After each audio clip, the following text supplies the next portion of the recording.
Chapter 15. Good Falls Sick. After the fight was ended, Sir Henry and Good were carried into Twala's hut, where I joined them.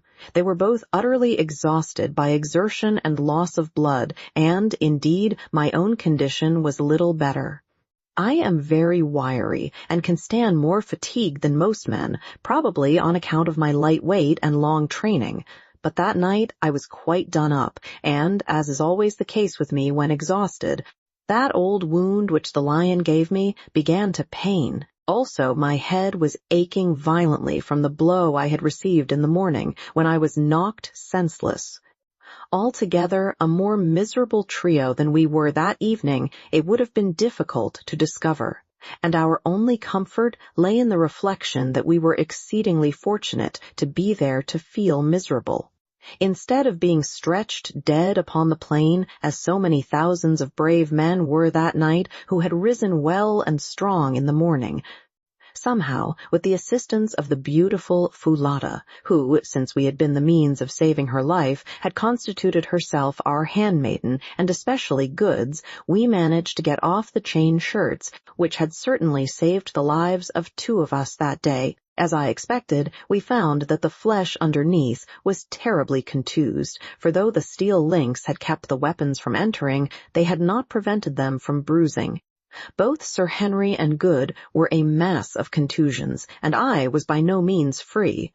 As a remedy, Foulata brought us some pounded green leaves, with an aromatic odor, which, when applied as a plaster, gave us considerable relief. But though the bruises were painful, they did not give us such anxiety as Sir Henry's and Good's wounds. Good had a hole right through the fleshy part of his beautiful white leg, from which he had lost a great deal of blood, and Sir Henry, with other hurts, had a deep cut over the jaw, inflicted by Twala's battle-axe. Luckily, Good is a very decent surgeon, and so soon as his small box of medicines was forthcoming, having thoroughly cleansed the wounds, he managed to stitch up first Sir Henry's, and then his own pretty satisfactorily, considering the imperfect light given by the primitive Kukuana lamp in the hut. Afterwards, he plentifully smeared the injured places with some antiseptic ointment, of which there was a pot in the little box, and we covered them with the remains of a pocket handkerchief which we possessed. Meanwhile, Foulata had prepared us some strong broth, for we were too weary to eat.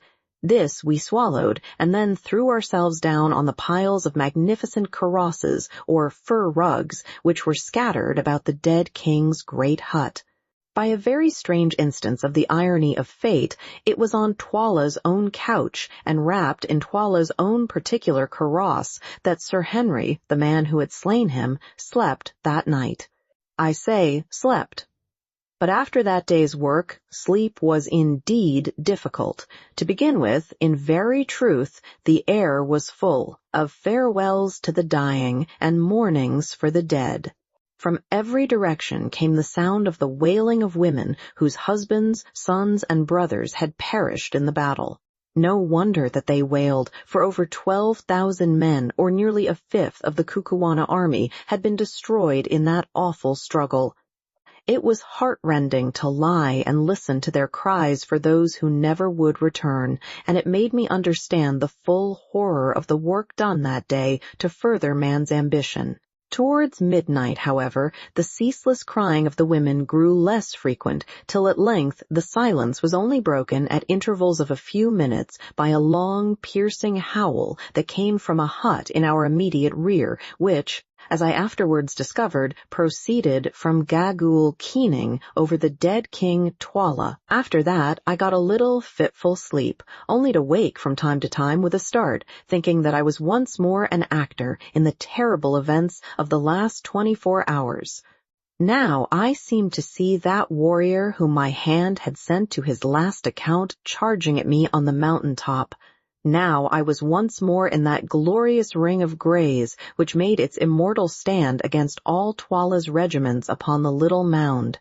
And now again I saw Twala's plumed and gory head roll past my feet with gnashing teeth and glaring eye. At last, somehow or other, the night passed away. But when dawn broke, I found that my companions had slept no better than myself. Good, indeed, was in a high fever, and very soon afterwards began to grow light-headed, and also, to my alarm, to spit blood, the result, no doubt, of some internal injury, inflicted during the desperate efforts made by the Kukuana warrior on the previous day to force his big spear through the chain armor. Sir Henry, however, seemed pretty fresh, notwithstanding his wound on the face, which made eating difficult and laughter an impossibility, though he was so sore and stiff that he could scarcely stir. About 8 o'clock we had a visit from Infidus, who appeared but little the worse, tough old warrior that he was, for his exertions in the battle, although he informed us that he had been up all night. He was delighted to see us, but much grieved at Good's condition, and shook our hands cordially. I noticed, however, that he addressed Sir Henry with a kind of reverence, as though he were something more than man. And, indeed, as we afterwards found out, the great Englishman was looked on throughout Kukuanaland as a supernatural being. No man, the soldiers said, could have fought as he fought, or, at the end of a day of such toil and bloodshed, could have slain Twala, who, in addition to being the king, was supposed to be the strongest warrior in the country, in single combat, shearing through his bull neck at a stroke. Indeed, that stroke became proverbial in Kukuanaland, and any extraordinary blow or feat of strength was henceforth known as Incubu's blow. Infidus told us also that all Twala's regiments had submitted to Ignosi, and that like submissions were beginning to arrive from chiefs in the outlying country. Twala's death at the hands of Sir Henry had put an end to all further chance of disturbance. For Scragga had been his only legitimate son, so there was no rival claimant to the throne left alive. I remarked that Ignosi had swum to power through blood. The old chief shrugged his shoulders. "Yes," he answered, "but the Kukuana people can only be kept cool by letting their blood flow sometimes. Many are killed, indeed, but the women are left, and others must soon grow up to take the places of the fallen." After this, the land would be quiet for a while. Afterwards, in the course of the morning, we had a short visit from Ignosi, on whose brows the royal diadem was now bound. As I contemplated him advancing with kingly dignity, an obsequious guard following his steps, I could not help recalling to my mind the tall Zulu who had presented himself to us at Durban some few months back, asking to be taken into our service, and reflecting on the strange revolutions of the wheel of fortune. "Hail, O king!" I said, rising. "Yes, Macumazahn, king at last by the might of your 3 right hands," was the ready answer. All was, he said, going well, and he hoped to arrange a great feast in 2 weeks' time in order to show himself to the people. I asked him what he had settled to do with Gagul. "She is the evil genius of the land," he answered, "and I shall kill her, and all the witch-doctors with her. She has lived so long that none can remember when she was not very old, and she it is who has always trained the witch-hunters and made the land wicked in the sight of the heavens above." "Yet she knows much," I replied. "It is easier to destroy knowledge, Ignosi, than to gather it." "That is so," he said thoughtfully. "She, and she only, knows the secret of the 3 witches yonder, whither the great road runs, where the kings are buried, and the silent ones sit." "Yes, and the diamonds are. Forget not thy promise, Ignosi. Thou must lead us to the mines, even if thou hast to spare Gagul alive to show the way." "I will not forget, Macumazahn, and I will think on what thou sayest." After Ignosi's visit, I went to see Good, and found him quite delirious. The fever set up by his wound seemed to have taken a firm hold of his system and to be complicated with an internal injury. For 4 or 5 days, his condition was most critical. Indeed, I believe firmly that had it not been for Fulata's indefatigable nursing, he must have died. Women are women, all the world over, whatever their color. Yet somehow it seemed curious to watch this dusky beauty bending night and day over the fevered man's couch and performing all the merciful errands of a sick room swiftly, gently, and with as fine an instinct as that of a trained hospital nurse. For the first night or two I tried to help her, and so did Sir Henry as soon as his stiffness allowed him to move, but Foulata bore our interference with impatience, and finally insisted upon our leaving him to her, saying that our movements made him restless, which I think was true. Day and night she watched him and tended him, giving him his only medicine, a native cooling drink made of milk, in which was infused juice from the bulb of a species of tulip, and keeping the flies from settling on him. I can see the whole picture now as it appeared night after night by the light of our primitive lamp. Good tossing to and fro, his features emaciated, his eyes shining large and luminous, and jabbering nonsense by the yard, and seated on the ground by his side, her back resting against the wall of the hut, the soft-eyed, shapely Kukuana beauty, her face, weary as it was with her long vigil, animated by a look of infinite compassion. Or was it something more than compassion? For 2 days we thought that he must die, and crept about with heavy hearts. Only Foulata would not believe it. "He will live," she said. For 300 yards or more around Tuala's chief hut, where the sufferer lay, there was silence. For by the king's order, all who lived in the habitations behind it, except Sir Henry and myself, had been removed, lest any noise should come to the sick man's ears. One night, it was the 5th of Good's illness. As was my habit, I went across to see how he was doing before turning in for a few hours. I entered the hut carefully. The lamp placed upon the floor showed the figure of Good tossing no more, but lying quite still. So it had come at last. In the bitterness of my heart I gave something like a sob. "Hush." H came from the patch of dark shadow behind Good's head.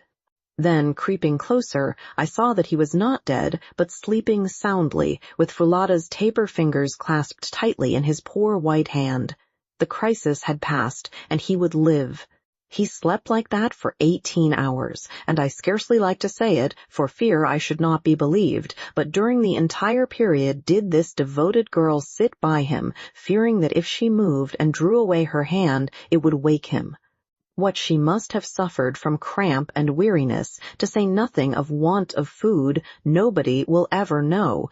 But it is the fact that, when at last he woke, she had to be carried away. Her limbs were so stiff that she could not move them. After the turn had once been taken, Good's recovery was rapid and complete. It was not till he was nearly well that Sir Henry told him of all he owed to Foulata, and when he came to the story of how she sat by his side for 18 hours, fearing lest by moving she should wake him, the honest sailor's eyes filled with tears. He turned and went straight to the hut, where Foulata was preparing the midday meal, for we were back in our old quarters now, taking me with him to interpret in case he could not make his meaning clear to her. Though I am bound to say that she understood him marvelously as a rule, considering how extremely limited was his foreign vocabulary. "Tell her," said Good, "that I owe her my life, and that I will never forget her kindness to my dying day." I interpreted, and under her dark skin she actually seemed to blush. Turning to him with one of those swift and graceful motions that in her always reminded me of the flight of a wild bird, Foulata answered softly, glancing at him with her large brown eyes. "Nay, my lord forgets. Did he not save my life, and am I not my lord's handmaiden?" It will be observed that the young lady appeared entirely to have forgotten the share which Sir Henry and myself had taken in her preservation from Tuala's clutches. But that is the way of women. I remember my dear wife was just the same. Well, I retired from that little interview sad at heart. I did not like Miss Foulata's soft glances, for I knew the fatal, amorous propensities of sailors in general, and of Good in particular. There are 2 things in the world, as I have found out, which cannot be prevented. You cannot keep a Zulu from fighting, or a sailor from falling in love upon the slightest provocation. It was a few days after this last occurrence that Ignosi held his great indaba, or council, and was formally recognized as king by the Indunas, or headmen, of Kukuanaland. The spectacle was a most imposing one, including, as it did, a grand review of troops. On this day the remaining fragments of the Greys were formally paraded and in the face of the army thanked for their splendid conduct in the battle. To each man the king made a large present of cattle, promoting them one and all to the rank of officers in the new corps of Greys, which was in process of formation.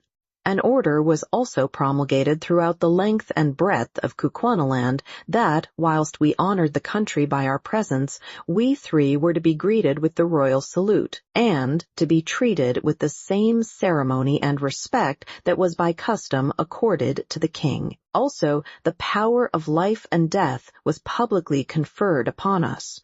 Ignosi, too, in the presence of his people, reaffirmed the promises which he had made, to the effect that no man's blood should be shed without trial, and that witch-hunting should cease in the land. When the ceremony was over, we waited upon Ignosi, and informed him that we were now anxious to investigate the mystery of the mines to which Solomon's road ran, asking him if he had discovered anything about them. "My friends," he answered, "I have discovered this. It is there that the three great figures sit, who here are called the Silent Ones, and to whom Twala would have offered the girl Fulada as a sacrifice. It is there, too, in a great cave deep in the mountain, that the kings of the land are buried. There ye shall find Twala's body, sitting with those who went before him. There also is a deep pit, which at some time long-dead men dug out, mayhap for the stones ye speak of, such as I have heard men in Natal tell of at Kimberley. There, too, in the place of death, is a secret chamber, known to none but the king and Gagul. But Twala, who knew it, is dead, and I know it not, nor know I what is in it.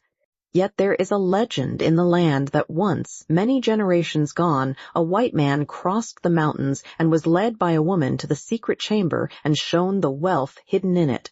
But before he could take it, she betrayed him, and he was driven by the king of that day back to the mountains, and since then no man has entered the place." "The story is surely true, Ignosi, for on the mountains we found the white man," I said. "Yes, we found him, and now I have promised you that if ye can come to that chamber, and the stones are there." "The gem upon thy forehead proves that they are there," I put in, pointing to the great diamond I had taken from Twala's dead brows. "Mayhap, if they are there," he said, "ye shall have as many as ye can take hence, if indeed ye would leave me, my brothers." "First we must find the chamber," said I. "There is but one who can show it to thee, Gagul. And if she will not?" "Then she must die," said Ignosi sternly. "I have saved her alive but for this. Stay, she shall choose." And calling to a messenger, he ordered Gagul to be brought before him. In a few minutes she came, hurried along by 2 guards, whom she was cursing as she walked. "Leave her," said the king to the guards. So soon as their support was withdrawn, the withered old bundle, for she looked more like a bundle than anything else, out of which her 2 bright and wicked eyes gleamed like those of a snake, sank in a heap onto the floor. "What will ye with me, Ignosi?" she piped. "Ye dare not touch me. If ye touch me, I will slay you as ye sit. Beware of my magic." "Thy magic could not save Twala, old she-wolf, and it cannot hurt me," was the answer. "Listen, I will this of thee, that thou reveal to us the chamber where are the shining stones." "Ha, ha," she piped, "none know its secret but I, and I will never tell thee. The white devils shall go hence empty-handed." "Thou shalt tell me. I will make thee tell me." "How, O king? Thou art great, but can thy power wring the truth from a woman?" "It is difficult, yet will I do so." "How, O king?" "Nay, thus, if thou tellest not, thou shalt slowly die." "Die," she shrieked in terror and fury. "Ye dare not touch me. Man, ye know not who I am. How old, think ye, am I? I knew your fathers and your fathers' fathers' fathers. When the country was young, I was here. When the country grows old, I shall still be here. I cannot die unless I be killed by chance, for none dare slay me. Yet will I slay thee. See, Gagul, mother of evil, thou art so old that thou canst no longer love thy life. What can life be to such a hag as thou, who hast no shape, nor form, nor hair, nor teeth, hast naught save wickedness and evil eyes? It will be mercy to make an end of thee, Gagul. Thou fool, shrieked the old fiend, thou accursed fool, deemest thou that life is sweet only to the young? It is not so, and not thou knowest of the heart of man to think it. To the young, indeed, death is sometimes welcome, for the young can feel. They love and suffer, and it wrings them to see their beloved pass to the land of shadows. But the old feel not, they love not, and, ha, ha, they laugh to see another go out into the dark. Ha, ha! They laugh to see the evil that is done under the stars. All they love is life, the warm, warm sun, and the sweet, sweet air. They are afraid of the cold and the dark. Ha, ha, ha! And the old hag writhed in ghastly merriment on the ground. Cease thine evil talk and answer me, said Ignosi angrily. Wilt thou show the place where the stones are, or wilt thou not? If thou wilt not, thou diest even now. And he seized a spear and held it over her. I will not show it. Thou darest not kill me, darest not. He who slays me will be accursed forever. Slowly Ignosi brought down the spear till it pricked the prostrate heap of rags. With a wild yell, Gagul sprang to her feet, then fell again and rolled upon the floor. Nay, I will show thee. Only let me live, let me sit in the sun and have a bit of meat to suck, and I will show thee. It is well. I thought that I should find a way to reason with thee. Tomorrow shalt thou go with Infidus and my white brothers to the place, and beware how thou failest, for if thou showest it not, then thou shalt slowly die. I have spoken. I will not fail, Ignosi. I always keep my word. Ha, ha, ha! Once before a woman showed the chamber to a white man, and behold, evil befell him, and here her wicked eyes glinted. Her name was Gagul also. Perchance I was that woman. Thou liest, I said, that was 10 generations gone. Mayhap, mayhap, when one lives long, one forgets. Perhaps it was my mother's mother who told me. Surely her name was Gagul also. But mark, ye will find in the place where the bright things are a bag of hide full of stones. The man filled that bag, but he never took it away. Evil befell him, I say, evil befell him. Perhaps it was my mother's mother who told me. It will be a merry journey. We can see the bodies of those who died in the battle as we go. Their eyes will be gone by now, and their ribs will be hollow. Ha, ha, ha! Chapter 16. The Place of Death. It was already dark on the 3rd day after the scene described in the previous chapter, when we camped in some huts at the foot of the 3 Witches, as the triangle of mountains is called, to which Solomon's Great Road runs. Our party consisted of our 3 selves and Fulata, who waited on us, especially on Good, in Fadus, Gagul, who was borne along in a litter, inside which she could be heard muttering and cursing all day long, and a party of guards and attendants.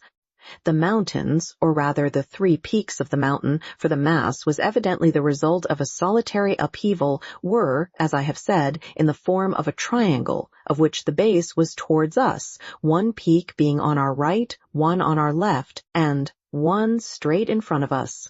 Never shall I forget the sight afforded by those 3 towering peaks in the early sunlight of the following morning.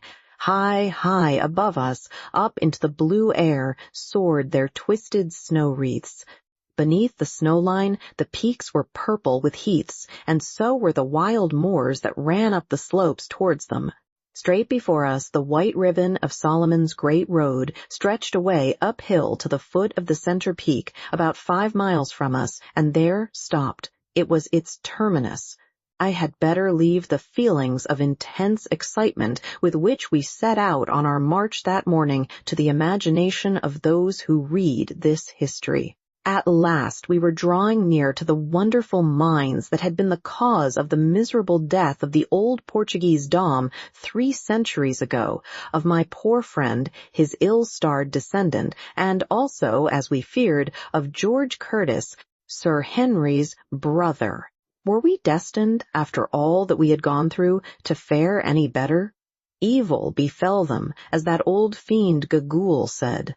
Would it also befall us?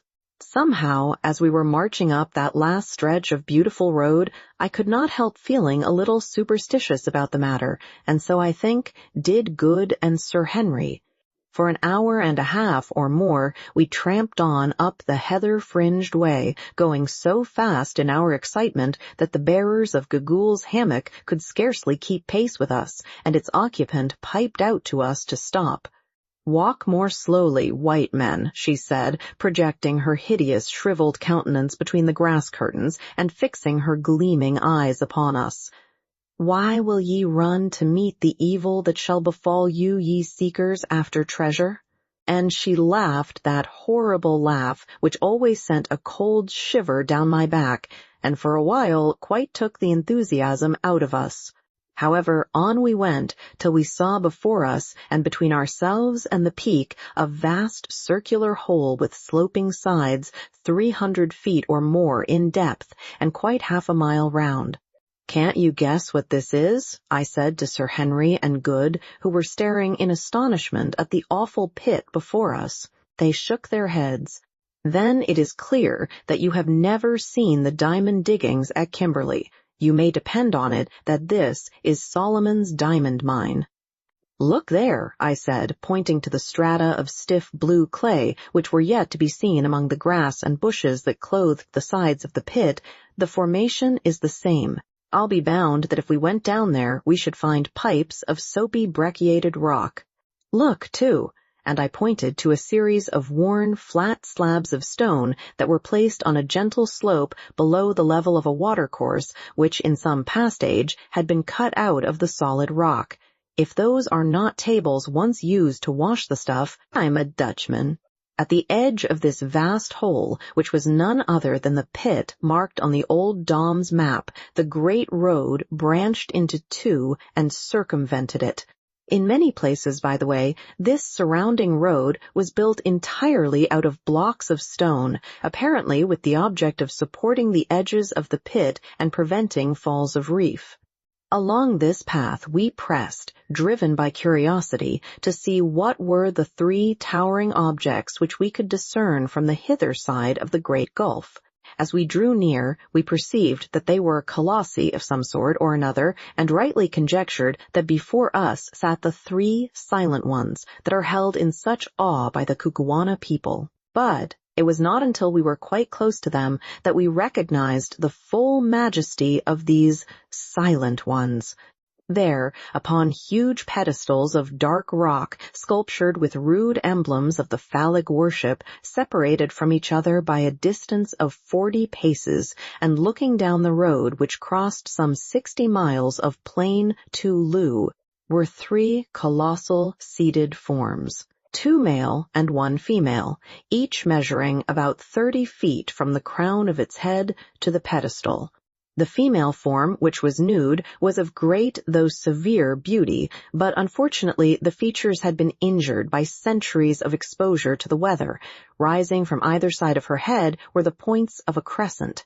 The 2 male colossi, on the contrary, were draped, and presented a terrifying cast of features, especially the one to our right, which had the face of a devil.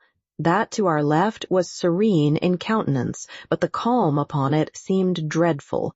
It was the calm of that inhuman cruelty, Sir Henry remarked, which the ancients attributed to beings potent for good, who could yet watch the sufferings of humanity, if not without rejoicing, at least without sorrow. These 3 statues form a most awe-inspiring trinity as they sit there in their solitude and gaze out across the plain forever. Contemplating these silent ones, as the Kukuanas call them, an intense curiosity again seized us to know whose were the hands which had shaped them, who it was that had dug the pit and made the road.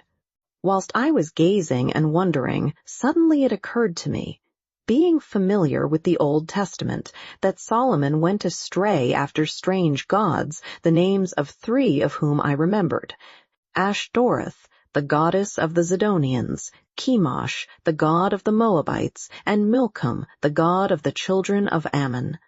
And I suggested to my companions that the figures before us might represent these false and exploded divinities. Said Sir Henry, who is a scholar, having taken a high degree in classics at college, there may be something in that. Ashtoreth of the Hebrews was the Astarte of the Phoenicians, who were the great traders of Solomon's time.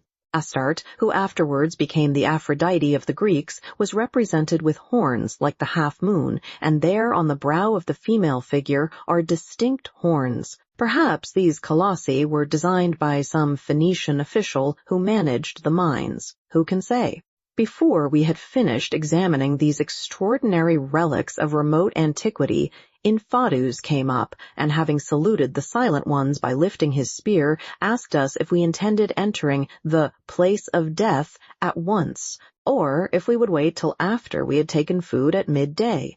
If we were ready to go at once, Gugul had announced her willingness to guide us, as it was not later than 11 o'clock, driven to it by a burning curiosity.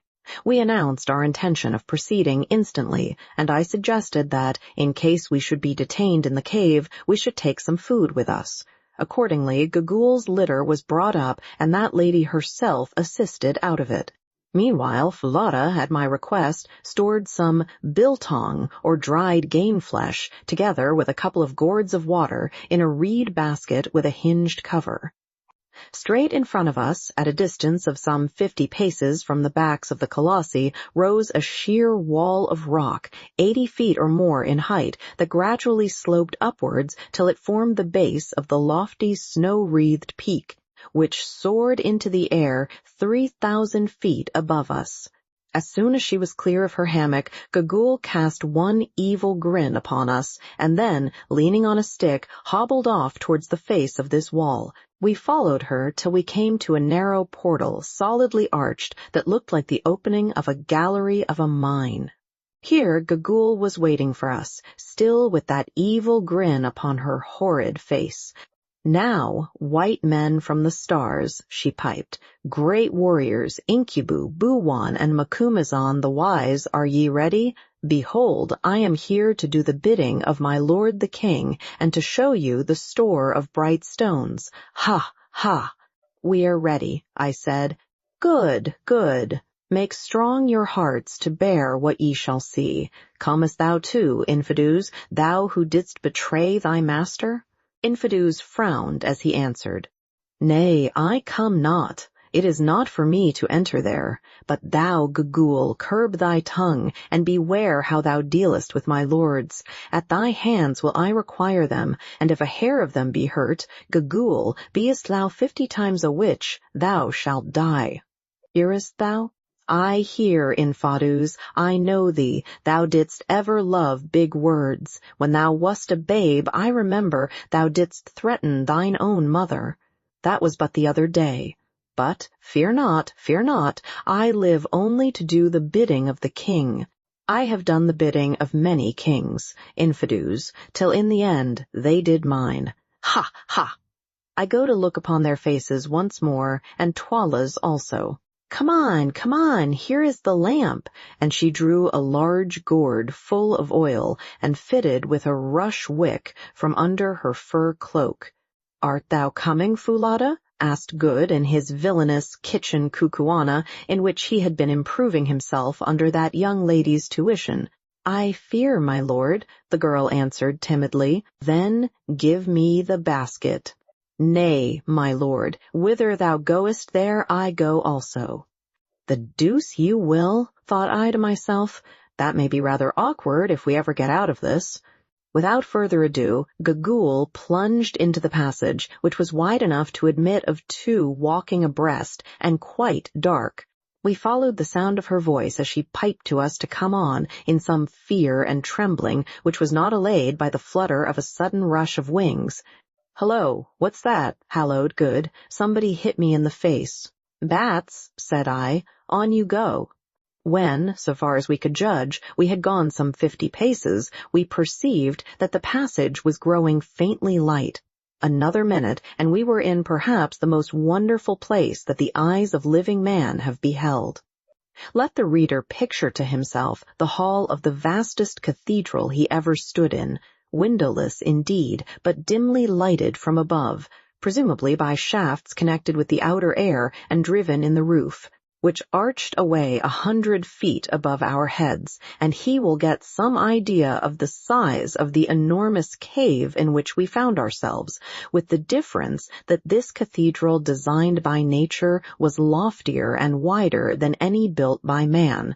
But its stupendous size was the least of the wonders of the place, for running in rows adown its length were gigantic pillars of what looked like ice, but were, in reality, huge stalactites. It is impossible for me to convey any idea of the overpowering beauty and grandeur of these pillars of white spar, some of which were not less than 20 feet in diameter at the base, and sprang up in lofty and yet delicate beauty sheer to the distant roof. Others again were in process of formation. On the rock floor there was, in these cases, what looked, Sir Henry said, exactly like a broken column in an old Grecian temple, whilst high above, depending from the roof, the point of a huge icicle could be dimly seen. Even as we gazed, we could hear the process going on, for presently, with a tiny splash, a drop of water would fall from the far-off icicle onto the column below. On some columns, the drops only fell once in 2 or 3 minutes, and in these cases it would be an interesting calculation to discover how long, at that rate of dripping, it would take to form a pillar, say 80 feet by 10 in diameter. That the process, in at least one instance, was incalculably slow. The following example will suffice to show. Cut on one of these pillars, we discovered the crude likeness of a mummy, by the head of which sat what appeared to be the figure of an Egyptian god, doubtless the handiwork of some old-world laborer in the mine. This work of art was executed at the natural height at which an idle fellow, be he Phoenician workman or British cad, is in the habit of trying to immortalize himself at the expense of nature's masterpieces, namely, about 5 feet from the ground. Yet at the time that we saw it, which must have been nearly 3,000 years after the date of the execution of the carving, the column was only 8 feet high and was still in process of formation, which gives a rate of growth of a foot to 1,000 years, or an inch and a fraction to a century. This we knew because, as we were standing by it, we heard a drop of water fall.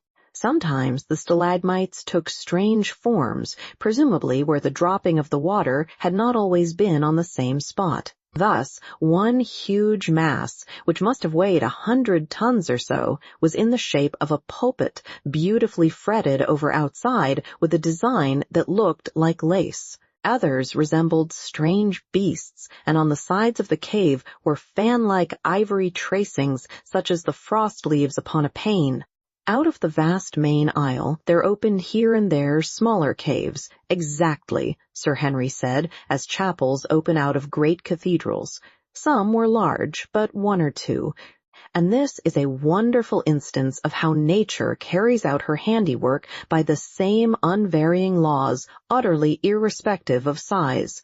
Were tiny. One little nook, for instance, was no larger than an unusually big doll's house, and yet it might have been a model for the whole place, for the water dropped, tiny icicles hung, and spar columns were forming in just the same way.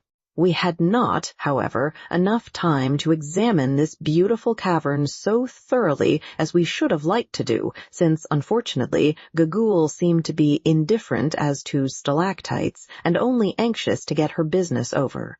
This annoyed me the more, as I was particularly anxious to discover, if possible, by what system the light was admitted into the cave, and whether it was by the hand of man or by that of nature that this was done. Also, if the place had been used in any way in ancient times, as seemed probable. However, we consoled ourselves with the idea that we would investigate it thoroughly on our way back, and followed on at the heels of our uncanny guide. On she led us, straight to the top of the vast and silent cave, where we found another doorway, not arched as the first was, but square at the top, something like the doorways of Egyptian temples. "Are ye prepared to enter the place of death, white men?" asked Gagul, evidently with a view to making us feel uncomfortable.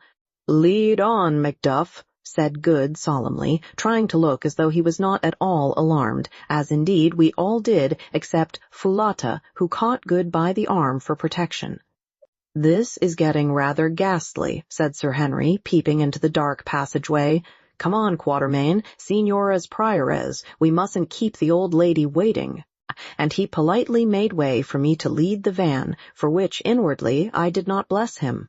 Tap, tap, went old Gagul's stick down the passage as she trotted along, chuckling hideously, and still overcome by some unaccountable presentiment of evil, I hung back. "Come, get on, old fellow," said Good, "or we shall lose our fair guide."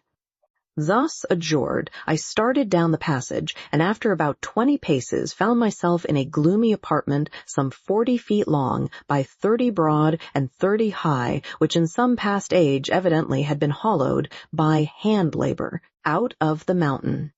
This apartment was not nearly so well lighted as the vast stalactite ante-cave, and at the first glance all I could discern was a massive stone table running down its length, with a colossal white figure at its head, and life-sized white figures all round it. Next I discovered a brown thing seated on the table in the center, and in another moment my eyes grew accustomed to the light, and I saw what all these things were, and was tailing out of the place as hard as my legs could carry me. I am not a nervous man in a general way, and very little troubled with superstitions, of which I have lived to see the folly, but I am free to own that this sight quite upset me. And had it not been that Sir Henry caught me by the collar and held me, I do honestly believe that in another 5 minutes I should have been outside the stalactite cave, and that a promise of all the diamonds in Kimberley would not have induced me to enter it again. But he held me tight, so I stopped because I could not help myself. Next second, however, his eyes became accustomed to the light, and he let go of me and began to mop the perspiration off his forehead. As for Good, he swore feebly, while Foulata threw her arms round his neck and shrieked. Only Gagul chuckled loud and long. It was a ghastly sight. There, at the end of the long stone table, holding in his skeleton fingers a great white spear, sat Death himself, shaped in the form of a colossal human skeleton, 15 feet or more in height. High above his head he held the spear, as though in the act to strike. One bony hand rested on the stone table before him, in the position a man assumes on rising from his seat, whilst his frame was bent forward so that the vertebra of the neck and the grinning, gleaming skull projected towards us and fixed its hollow eye places upon us, the jaws a little open, as though it were about to speak. "Great heavens," said I faintly at last, "what can it be?" "And what are those things?" asked Good, pointing to the white company round the table. "And what on earth is that thing?" said Sir Henry, pointing to the brown creature seated on the table. He, laughed Gagul. "To those who enter the hall of the dead, evil comes. He, ha, ha. Come, Incubu, brave in battle, come and see him thou slewest." And the old creature caught Curtis's coat in her skinny fingers and led him away towards the table. We followed. Presently she stopped and pointed at the brown object seated on the table. Sir Henry looked and started back with an exclamation. And no wonder, for there, quite naked, the head which Curtis's battle-axe had shorn from the body resting on its knees was the gaunt corpse of Twala, the last king of the Kukuanas. Yes, there, the head perched upon the knees, it sat in all its ugliness, the vertebra projecting a full inch above the level of the shrunken flesh of the neck, for all the world like a black double of Hamilton Tige. Over the surface of the corpse there was gathered a thin, glassy film that made its appearance yet more appalling, for which we were, at the moment, quite unable to account. till presently we observed that from the roof of the chamber the water fell steadily, drip, drop, drip, onto the neck of the corpse, whence it ran down over the entire surface and finally escaped into the rock through a tiny hole in the table. Then I guessed what the film was. Twala's body was being transformed into a stalactite. A look at the white forms seated on the stone bench which ran round that ghastly board confirmed this view. They were human bodies indeed, or rather they had been human. Now they were stalactites. This was the way in which the Kukuana people had from time immemorial preserved their royal dead. They petrified them. What the exact system might be, if there was any, beyond the placing of them for a long period of years under the drip, I never discovered.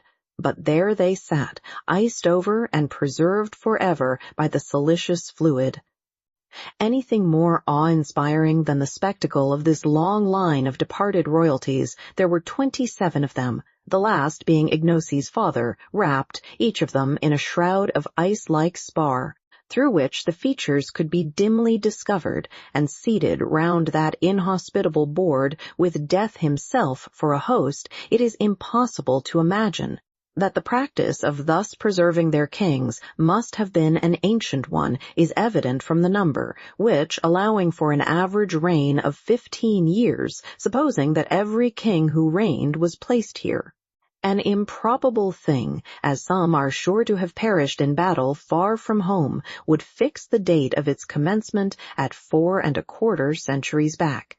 But the colossal Death, who sits at the head of the board, is far older than that, and, unless I am much mistaken, owes his origin to the same artist who designed the 3 colossi. He is hewn out of a single stalactite, and, looked at as a work of art, is most admirably conceived and executed. Good, who understands such things, declared that, so far as he could see, the anatomical design of the skeleton is perfect down to the smallest bones. My own idea is that this terrific object was a freak of fancy on the part of some old-world sculptor, and that its presence had suggested to the Kukuanas the idea of placing their royal dead under its awful presidency. Or perhaps it was set there to frighten away any marauders who might have designs upon the treasure chamber beyond. I cannot say. All I can do is to describe it as it is, and the reader must form his own conclusion. Such, at any rate, was the White Death, and such were the White Dead.